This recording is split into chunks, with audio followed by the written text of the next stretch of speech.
All right, good evening, everyone. The national final season is soon coming to an end, but we have a few more left, including Melfest, which has gained a lot of attention for a lot of reasons over the last few weeks. So I am once again joined by Cora.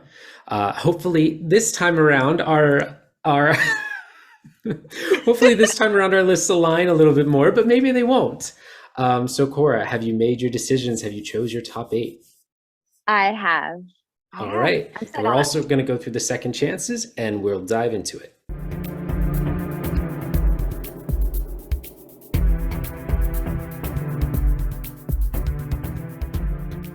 Okay, so to start things off, we're going to talk about the second chance, which is coming up this weekend, and the four songs that we think are going to make it to the final. So I'm going to read off my four one at a time, and Cora, if you agree, say you agree, we'll talk about it. If you disagree, we'll go over the ones we disagree on at the end. So my first, I think, guaranteed qualifier for the final is Kiana, Where Did You Go? Do you have that Mm, one? no. I didn't think she sounded good live at all. What? I thought she was incredible live. Okay, this is already No. starting off like every one of our videos. Why didn't you think she was good live? I thought her vocals were great. I really thought she sounded super nervous. I mean, her recorded version's amazing. She really can sing. I just thought I really heard the nerves in her voice, and Mhm. her performance is great. I know it has a pretty little light show and stuff, but it's not one I would pick to hear again live. It's just like, okay, I practice. thought she sounded phenomenal. I loved the Mhm. light show. I love the just the energy and the fact that Mhm. she looked for me. She looked comfortable on stage. I thought for a 16-year-old, she's a natural, and I think she can win Melfest in the future. Um, Yes, Okay, so my second qualifier is Theo's Murder of Dick. I can kind of see that. What? It had an I had a neat intro. He's back. Okay. I don't know. I just thought there were more. Do we have completely different qualifiers? Okay, let me move on to number three. Okay. Tennessee Tears, Now I Know. That was my number one that I hoped requalified. Okay. And yeah, which is Yeah, really funny because I heard it once and then I was like, this song sucks. Wasn't even going to reconsider it. Like I didn't even have it in my lineup. And then I listened to it for the second time for the first time today. And I was like, I love this. Why did I hate it at first? yeah. Why did you Amazing. hate it at first? It's great. It's great on first listen. No. That it's in my top two. Like Kiana and Tennessee Tears are the two I really, really want to go to the final above everyone else. It's like it just has that little splash of folkiness to it, and it kind of reminds me of Ben and Tan, but then it's pop Mm. too. So it combines all those elements. They sounded great. I love the stage. I think it's gonna go through. I hope it does.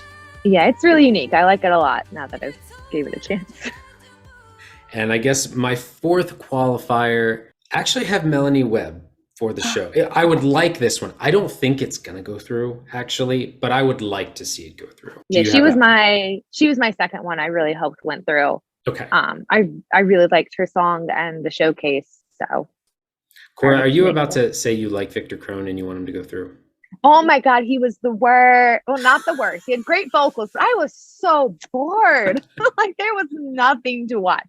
It had one cool trick, and then I was like, all right, I'm out. Okay, so what are the two that I did not mention? Nordman, Okay. like it had a Stapa chill bird.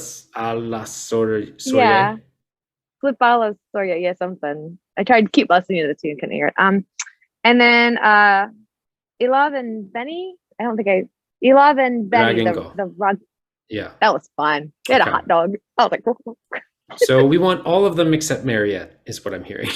This is Mariette's worst attempt for me. I have loved all of her entries up to this point. This one doesn't hit the mark for me at all. So No. I don't think it's, I don't think she's going to get through, especially from that second running order position. I'm still mad at you for Kiana, but let's just move on because I think we can both agree, as nice as some of those songs are, none of them have a chance of winning. No, it doesn't Not this matter. year. So let's Doesn't move matter. to the top eight, the direct to Okay. finals, and we'll start with Yeah. your number eight. What is your number eight?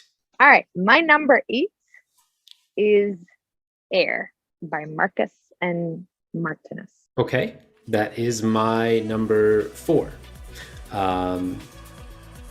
Okay, why did you hate it? We are really bad at this. Okay, first off, it didn't help that I thought I was very lyrically confused because I thought he was singing "I can't breathe without air," and I was like, "Yeah, no shit." Mhm. And then he's like, "With you, I need air," and I'm like, "What's going on?" So very lyrically confused. And then I don't think the hook, of course, is that catchy for me to sing along. It has one cool laser trick in the show, and after that, there's just nothing to wow me there. I Great think vocals. the laser show is good all around. Yes, the spinny laser is especially cool. They are rhyming higher and higher with fire and fire. We in the fandom oftentimes joke about fire, higher, and desire always getting rhymed together. So they're doing it twice in the same song. Very daring to go that route. I think their vocals are good, and I like the dancier parts of the song.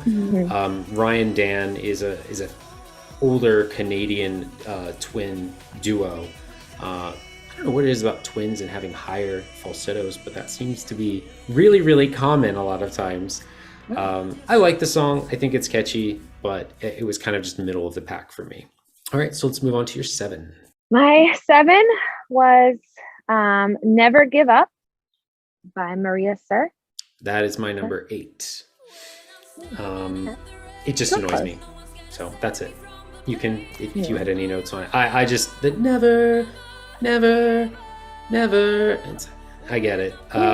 In the light show, I mean, compared to all the other stagings in these top 8, come on. It doesn't compare. Her vocals are fine, but it just, the song is not for me. I like the emotion into it. I can like really hear the emotion. I like sometimes even when her voice kind of cracks singing it. So that was my appeal. Let's jump right along to number 6. Number 6 was "On My Way." Thanatos. That's my number 6. Thanatos. We have it. Same thing.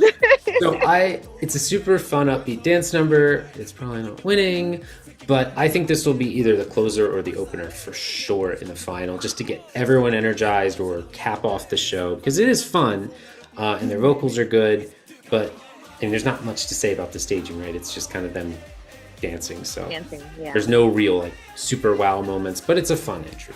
Yeah, I really like a good dance routine in a song, and it's a song I like when it comes on. I instantly start singing along to it, so I like it. It's fun. It's good. Overall. Right. What's your number 5? My number 5 was "Rhythm of My Show" by Tony Sakulias. Tony Sakulias. Yes, that is my number 7. I hate putting it that low because I loved her song last year, My Way. Loved it. Rhythm of My Show does not check any of the boxes for me, and it hits the chorus, Rhythm of My Show, and I'm expecting something super big and energetic, and it just kind of goes low into the dun, dun, dun, dun, and I'm like, that's it. The lyrics are really quickly strung together in the verses, and yeah, it wasn't my favorite. What did you like about it? Okay, well, I'm not that technical on music. I like this better than what she submitted last year, actually. I think a lot of care went into this song, especially on the rhythm and the beat of it. Like, it's just a very fun song to listen to and kind of notice how it goes, like 1, 2, 3, 4, and then it kind of changes. It starts going 1 and 2 and 3 and 4, and then 1 and A and 2 and A. It's just, I like how the rhythm actually does continuously keep changing throughout the song, so it makes it really fun to listen and sing along to. So I just thought a lot of care went into the song, and then the actual performance just felt like very in control and powerful, and I like that. It's very appealing. She does command the stage, that's for sure. Yes, yeah. Very appealing. All right, let's jump to the top 4. Red. Top 4. All right, top 4. My number 4 is "Tattoo" by Loreen. Anyway, moving on. Moving on. Let's just go. All right, let's hear it. So her performance is spotless. There's literally nothing she can improve on staging. I love the start of it. Like, the start just gives me the chills with the notes, and then it's just her voice that carries it, and the song slowly builds back in. But the oohs are ew, and I do not like them, and I cannot get used to them, and I want them gone. I want them gone. Well, it's guess what number it is for me, Cora? What?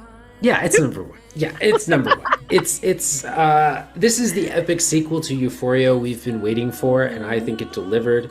The imagery has never been as powerful as this song. And the one thing this has over Euphoria is the stage literally grows. The elevating LED screen constantly introducing different ways for her to be singing. First lying down, then sitting up, then as she grows and continues to push it up. Everything about the staging is flawless. Her voice is flawless. The song is not the most unique song ever, right? It's not the most lyrically interesting song, but it's catchy and it's an earworm.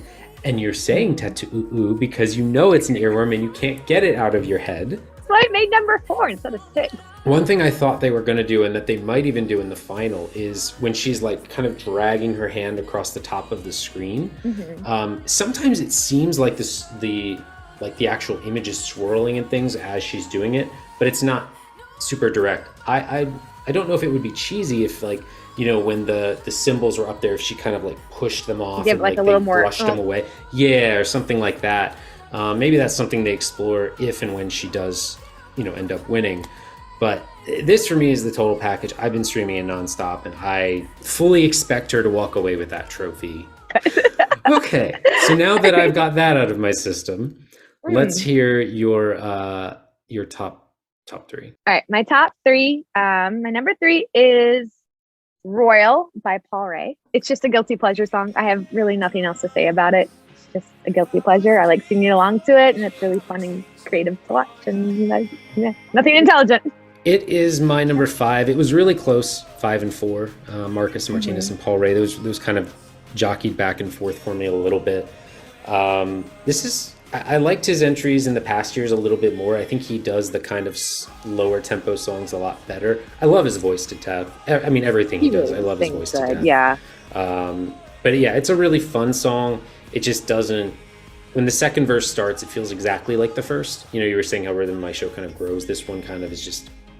It feels kind of the same all the way across. I like it. I'm worried he's going to get forgotten in the final again and have a really bad final, especially if they put him like second or third. I think he might get forgotten because as fun as it is at the moment, then you hear all these other songs after it and you might just kind of forget about him. So yeah, like it's an enjoyable song, but there's nothing like that really wows me about it. It's just like, this was a fun intermission. Anyway, back to the contest. All right, number 2. My number 2 is Where You Are by John Henrik Fjordgren, Arc North, featuring Adam Woods. And that is my number 3. Oh, I thought that'd be your number 2. Ooh. No, this is my number 3. I do love this. I am a sucker for Sami. I am a sucker for Yoik as a Kainu stan in the flesh. And this song even has kind of some trance EDM vibes, especially with the beat. Yeah, everything about it I love. The live is kind of the weaker part of it. I think Adam Woods' vocals are a little bit shaky, but the recorded version, just hook it up and inject it into my veins. I love it. As far as the staging, I think it's strange that they went with the fog and the blue lights, but then had this giant metal contraption on stage, right? This giant metal. That was a little strange to me. I would think something more natural would have worked better. It's a great entry. I hope it places really well. I really want them to get rid of like the dancer at the end, or in like the mid part. I just didn't see a point to that at all. It was very distracting. And all right, well, we know. Wait, that was your number 2? That was my number 2. So we all know my number 1 is Smash Into Pieces, and that is my number 2. We have taste. I think this is one of the best rock entries I've heard in the national final season in years. I already like it more than Dark Side, and Dark Side was my winner in 2021, and this has already surpassed that. I mean, I feel bad that, you know, they had to do this the same year as Loreen, because I feel like if this song had been in, like, say 2021, I think it could have beaten Tussaye and everyone else from that group. I think it could have. Well, I say that, but then we've never really seen Sweden pick rock songs, right? Finland's not afraid to pick rock songs. They do it every year, seemingly now, or heavy songs. But Sweden tends to not go for these as much. So I'm worried that if this has a bad finish, then I think we can roll out Ever Seen Rock coming out of Sweden for Eurovision. If this can't even get into the top 3, you know, assuming Loreen probably wins, then I don't think Sweden ever picks rock. Because the staging is the coolest. It's so cool. I it's love like this. that pieced together city of like all these LEDs. Oh, it's awesome. And then I love the costumes. Like I Mhm. love the whole theme they went with. Yeah, if they change anything about the staging, I'm gonna come there personally and try it. Like it's impeccable. Like it's so So what else? What else amazing. do you love about it? I mean, this is your number one. I was supposed to watch all the other videos, and for some reason, their song was 8 hours long, and that's all I watched during my workday. So it's so good, and it's stuck in my head. And All right. Well, that about wraps it up. So, who do you think is going to win the final? Who do you think is going to win? I mean, I think Victor Krone's going to come now. Lauren. Yeah, yeah. Lauren. I think this one is as good as done, and Laureen will absolutely take it. She might even get a perfect jury or televote or both at this point, with her being now Sweden being the heavy favorite to win Eurovision by a lot. And I think they can even make a little, more tweaks to how the staging is elevated and putting that on an even bigger stage with fireworks, with pyro, with sparkle, rain coming I don't down. know if it needs anything. Why like not? I This is really Sweden. like the staging. They're True. they're gonna they're gonna Sometimes find a way to make us even more in all of it. they can add one They'll thing. have a couple surprises, I think, if she does go to the final. They won't keep it exactly the same. Well, we'll all be in attendance for watching the crowning of Lorraine. I mean, the final of Melfest. But that is what we think. So leave in the comments below if you think this is going to be an absolute Lorraine cakewalk, or if you think there's a song lurking in the wings that would create the biggest upset probably in national final history. But Cora, thank you again for joining me on this journey. We had a couple more in common this time around. Yeah, we did. But we're still a little off on some. Thanks again, Cora. Right, bye. Bye.